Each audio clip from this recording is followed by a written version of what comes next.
Welcome back to my channel, Thrifty Day. My name is Leah. I'm the creator behind Thrifty Day. On today's episode, we are going to be making a very simple sticker book. I love sticker books because I love stickers, and so we are going to upcycle a little golden book into a sticker book. These are the supplies you'll need. You will need a little golden book cover. You can save the pages for later. You will need some sticker paper. I am using the backs of these mounting plastic photo holders. I made a whole bunch of scrapbooks. You can see those videos. I'll link them below. And I saved the backings because they are perfect sticker paper. But you can also purchase sticker paper on Amazon. I just didn't want to spend the money since I already had these backings. You will also need some cardstock. I'm using this double-sided cardstock. They are from a paper pad that I purchased from Joann's. You will also need double stick tape of some kind. I'm going to use this tape runner.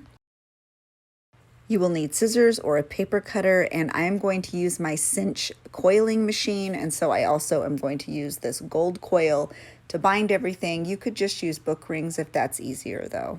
So the first thing we need to do is separate our little golden book spine from the actual covers. It's a very simple process. There's actually just sort of a line you follow, and I'm going to use my scissors to do that. Once that step is done, you can just set those aside because now we are going to cut our cardstock down to size. I've already done that. I like using double-sided cardstock where it's printed on both sides. So that way it's decorative even when you turn the page, but it's not necessary. It's just something that I particularly like. So now that I have everything trimmed down, I'm going to arrange my pages in the way that I want them. And now it's time to get out our coil machine. I have to be honest, I am not a huge fan of the cinch.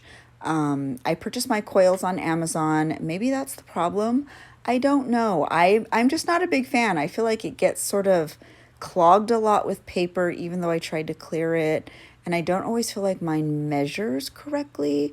If you wanted a better tutorial, you can find them here on YouTube. This is not a great tutorial for the cinch, but I'm going to do my best. So I just sort of line up my papers so that all of the holes are right in the center. And I do, I think about 3 or 4 pieces of cardstock at a time.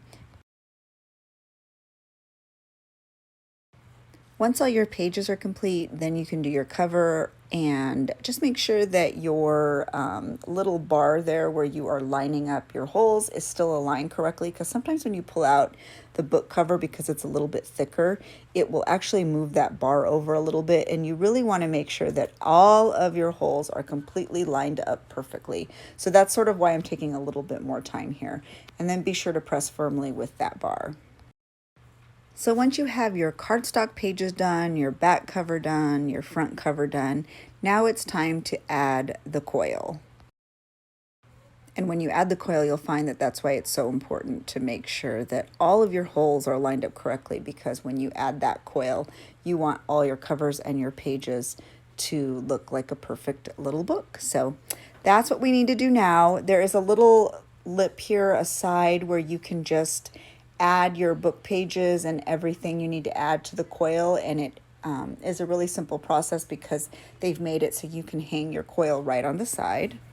You add all your book pages and your covers, and once it's all on there, then you take it over to the coil binding part of the cinch and you push it all down, and your book will be done.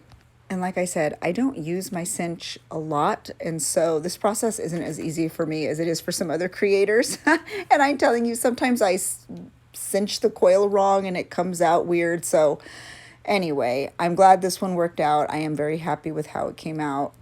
And now we can get to the sticker book part of bookmaking. If you have any questions, just leave them below. I'd be happy to help you within the scope of my knowledge. But like I said, I am not a pro at using the cinch. So let's move on to the sticker book part of this DIY. I'm going to use these scraps from those sticker envelopes I used in a previous YouTube.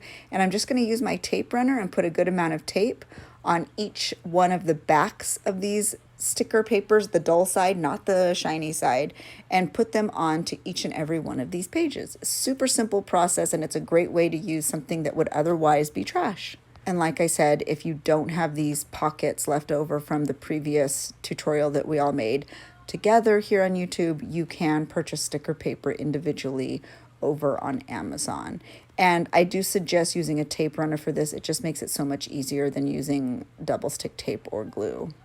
I actually think glue would probably show through because this paper isn't very thick. So I highly recommend using a tape runner.